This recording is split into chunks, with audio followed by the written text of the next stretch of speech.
கடன் பிரச்சனையா, கருத்து வேறுபாடா, ஃபோன் மூலம் நியூமராலஜி ஃபார் கால் 7679752266. வயிற்றுல குழந்தை இருக்குன்னு சொல்லியும் விடாத சைக்கோ.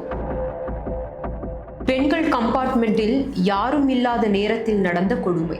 4 மாத கர்ப்பிணியை ஓடும் ரயிலில் சிதைத்த கொடூரன். கர்ப்பிணியின் கைகளை உடைத்து ரயிலிலிருந்து தள்ளிவிட்ட காமப்பெண். என்ன நடந்தது விரிவா பார்க்கலாம். நான் நஜ்மா.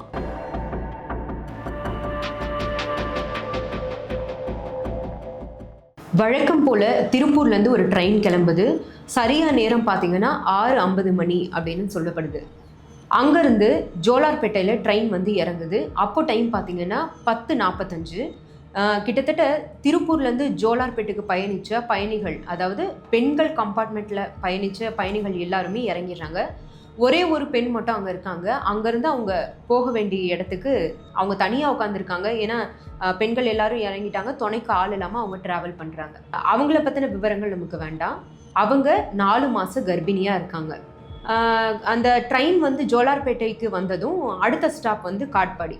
ட்ரெயின் வந்து எடுக்கப்படுது. ட்ரெயின் போகுது.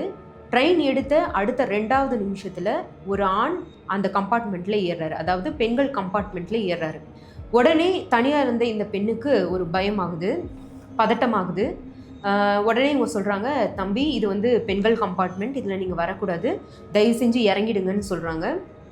அதுக்கு அவங்க, இல்லைங்க நான் தெரியாமல் ஏறிட்டேன், ட்ரெயின் எங்கேயாவது நிறுத்தட்டும், இல்லை அடுத்த ஸ்டாப் வந்ததும் நான் இறங்கிடுறேன், அடுத்த ஸ்டாப் காட்பாடி தான், நான் இறங்கிறேன் அப்படின்னு சொல்கிறாங்க. சொன்னதும் சரி ஓகே எனக்கு ஒன்றும் பிரச்சனை இல்லைன்னு அந்த பெண்ணும் வந்து சாதாரணமாக பயணிக்கிறாங்க. அவங்களுக்கு ஒரு தயக்கம் ஏற்படுது. அதனால் ஒரு இடத்துல மூலையில் போய் அந்த ட்ரெயினில் உட்காந்துக்கிறாங்க. இந்த பையனும் அந்த ட்ரெயினில் வந்து நடந்துக்கிட்டு ஓடிட்டு வேடிக்கை பார்த்துட்டு இருக்காரு. ஒரு 10 நிமிஷம் ஆகுது. 10 நிமிஷம் ஆனதுக்கப்புறமா அந்த லேடிஸ் கம்பார்ட்மெண்ட்டில் பயங்கரமான ஒரு சைலன்ஸ்.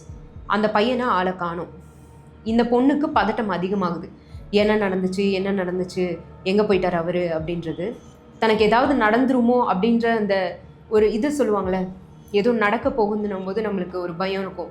அந்த மாதிரி ஒரு பயம் வந்து அவங்களுக்கு வருது, என்ன நடக்க போகுதுன்னு. திடீர்னு வந்து அவங்க எட்டி பார்க்கும்போது அந்த ஆளை காணோம். பாத்ரூம்குள்ளேருந்து சத்தம் வருது. சரி பாத்ரூம் போயிருப்பார் போல இருக்குது அப்படின்னு சொல்லி திரும்பவும் அந்த பொண்ணு வந்து சைலண்ட்டாக அவங்க வேலையை பார்த்துட்டு உட்காந்துட்ருக்காங்க. கொஞ்ச நேரத்தில் அந்த பையன் வந்து வெளியில் வராரு. கரெக்டாக இந்த பொண்ணு உட்காந்துட்ருக்க அந்த இடத்துக்கு வராரு. அவர் வந்த அந்த நிலைமையை தான் நம்ம பார்க்கணும். அவர் பாத்ரூம் போய் அவரோட ட்ரெஸ்ஸு எல்லாத்தையும் ரிமூவ் பண்ணிவிட்டு அந்த பொண்ணு முன்னாடி வந்து நிற்கிறாரு. இந்த பொண்ணுக்கு பார்த்த உடனே ஒரே ஷாக்கு. என்ன நடக்குதுங்க, என்ன பண்ணுறீங்க நீங்கள் அப்படின்னு கேட்குறாங்க.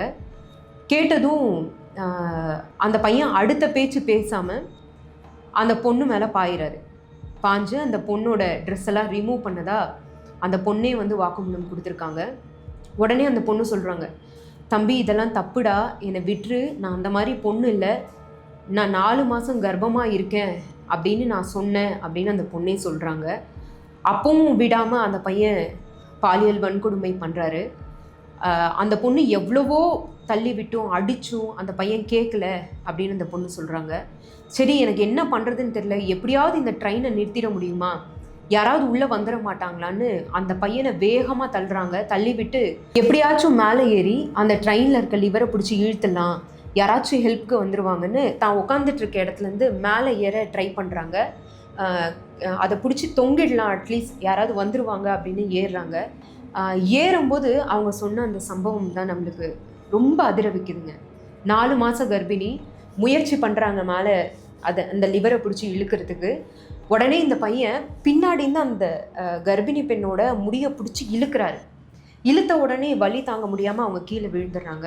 திரும்பவும் வந்து அவங்கள பாலியல் வன்கொடுமை செய்யறதுக்கு முயற்சி பண்ணுறாரு. அந்த பொண்ணும் போட்டு அடிக்கிறாங்க, அந்த பையனும் போட்டு அடிக்கிறாரு. எப்படியாவது தப்பிச்சிடலாம் அப்படின்னு அந்த பொண்ணு யோசிக்கிறாங்க. அங்கேருந்து வந்து அட்லீஸ்ட் நம்ம வந்து பாத்ரூமில் போய் லாக் பண்ணிக்கலாம், அங்கே டாய்லெட் இருக்கும்ல ட்ரெயினில், அந்த டாய்லெட்டில் போய் நான் லாக் பண்ணிக்கலான்னு நினச்சேன் அப்படின்னு அந்த பொண்ணு சொல்கிறாங்க. ஓட முயற்சி செஞ்சப்போ டாய்லெட்டோட அந்த ஹேண்டில் பாரை பிடிச்சி இழுத்தேன், பட் வந்து என்னால் போக முடியல. அதுக்குள்ளே அந்த பையன் ஓடி வந்துட்டார். அதுக்கப்புறம் அந்த டாய்லெட் இருக்குன்னா அது பக்கத்துலேயே வந்து நமக்கு இறங்கக்கூடிய படிகள் இருக்கும். அங்கே படிகள்கிட்ட இருக்க அந்த ஹேண்டில் நான் கட்டியாக பிடிச்சிட்டு நான் கத்துறேன், யாராவது காப்பாற்றுங்க காப்பாற்றுங்கன்னு. பட் யாராலையுமே வர முடியல, ஏன்னா அது ஓடுற ட்ரெயினாக இருக்குது, யாருக்குமே கேட்காது அப்படின்னு சொல்கிறாங்க அவங்க. அதுக்கப்புறம் இந்த கொடூரன் செஞ்ச செயல்கள் எல்லாம் வந்து நினச்சி கூட பார்க்க முடியலைங்க, அந்த அளவுக்கு இருக்குது. அவரோட பேரும் வந்து இப்போது வெளியாகி இருக்கு. குறிப்பாக வந்து அந்த சம்பவத்தை நான் சொல்லிடுறேன். அந்த பொண்ணு வந்து அந்த 2 ஹேண்டில் வரையும் பிடிச்சிட்டு தொங்குறாங்க. ஒன்று எங்கேயாவது ஸ்டாப் பண்ணால் நின்றுடலாம், இல்லை யாரையாவது காப்பாற்ற சொல்லலாம் அப்படின்னு தவிக்கிறாங்க. அப்போது ஒன்று அவங்கள உள்ளே இழுக்கணும், இல்லை அவங்கள ஏதாவது பண்ணணுன்னு அந்த கொடூரன் என்ன பண்ணுறாரு, அவங்களோட ரைட் ஹேண்ட் இருக்குல்ல, ரைட் கையை அப்படியே உடச்சிட்றாரு. இதுக்கப்புறம் உன்னால் எதுவும் பண்ண முடியாதுல்ல அப்படின்னு.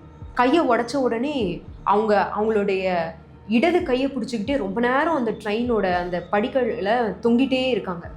என்ன பண்ணணுன்னு தெரியல.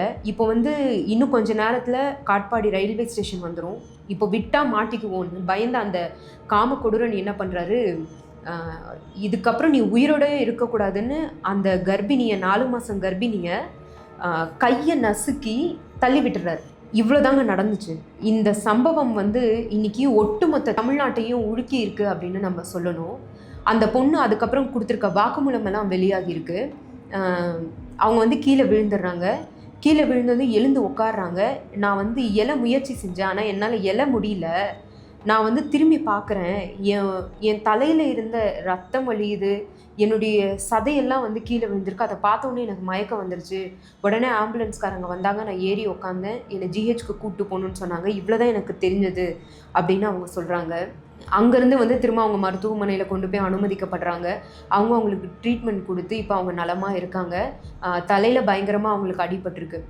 இதெல்லாம் தாண்டி அந்த பொண்ணு கொடுத்துருக்க வாக்குமூலத்தில் ஒரு செய்தியாளர் கேட்குறாரு, அவருக்கு என்ன தண்டனை கொடுக்கணும்னு நீங்கள் நினைக்கிறீங்க அப்படின்னப்போ, இதுக்கப்புறம் என்னை போல் எந்த பெண்ணும் பாதிக்கப்பட்டுறக்கூடாது சார், அதனால் அவருக்கு உச்சபட்ச தண்டனையாக ஆயுள் தண்டனை கொடுத்தாலும் எனக்கு சந்தோஷம். இல்லை நீங்கள் மக்கள்கிட்ட கேளுங்க, மக்கள் என்ன தண்டனை கொடுக்குறாங்களோ அதையே இந்த அரசும் செய்யணும். இதுக்கப்புறம் எந்த ஒரு பொண்ணுக்கும் இந்த மாதிரி நடந்துடக்கூடாதுன்னு அவ்வளோ உருக்கமாக பேசுகிறாங்க. தான் அவ்வளோ பாதிக்கப்பட்டாலும் இன்னொரு பொண்ணு வந்து பாதிக்கப்படக்கூடாதுன்னு அவங்க பேசுகிறது வந்து உண்மையாகவே எல்லா பெண்களுக்கும் சரி, பெண்களை பெற்ற வீட்டில் இருக்கவங்களுக்கும் சரி, அந்த ஒரு பயமும் அந்த அச்சமும் உங்களுக்கு இருக்கும் அப்படின்னு நினைக்கிறேன். இந்த மாதிரி ஒரு காம கொடூரனுக்கு எந்த மாதிரியான தண்டனை கண்டிப்பாக கொடுக்கணும், குறிப்பாக வந்து தொடர்ந்து தமிழகத்தில் இந்த மாதிரி செயல்கள்லாம் நடந்துட்டுருக்கு. இதுக்கு உங்களுடைய பதில் என்ன, நீங்கள் யாரை கேள்வி கேட்க போகிறீங்க அப்படின்றத உங்களுடைய கருத்துக்களையும் நீங்கள் பகிர்ந்துக்கோங்க. கடன் பிரச்சனையா, கருத்து வேறுபாடா, ஃபோன் மூலம் நியூமராலஜி. For call 766 7975 266.